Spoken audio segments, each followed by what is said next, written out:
All right, and so special thanks to this company who was nice enough to send us this ultrasonic pest repeller. This is pest control for indoors, and essentially it puts out a certain frequency that only the pests are able to hear. So for example, the human ear won't be able to hear it. The noise is essentially annoying to the pest, the rats, the mice, and it repels them. You can see this one has strobe lights, variable frequency, 4-in-1 modes, and it'll cover over 1,000 square feet. Kind of the same on the bottom, compact size, safe, easy to set up, efficient. Back just has some of the specs. You see it's good for squirrels, mice, rats, roaches, spiders. This side just has a few pictures where you could put it. And this side shows the different modes. So test mode, trans mode, ultras mode, and a duo mode. And so let's open this up and look at it. So first things first, a nice little instruction guide. This will give you an overview of everything, how you change the modes, how to use this, etc. Then we've got, oh wow,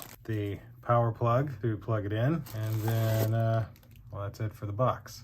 So here's the actual ultrasonic pest repeller. You've got your modes here on the back. All the way to the side is test, then one to the right is ultra, two to the right is the trans, and duo is the far right, and then your power plug is right there. Plug it in to power. You can see though the lights around it. This is most likely where the sound and everything will come out. Just a good little tool to try to use to keep those pests out of your garage or out of your basement, etc. So that'll do it for this ultrasonic pest repeller unboxing. Thanks again to the company for sending it to me to unbox and show you what comes inside of here, and thank you all for watching. We'll see you in the next one. Deuces.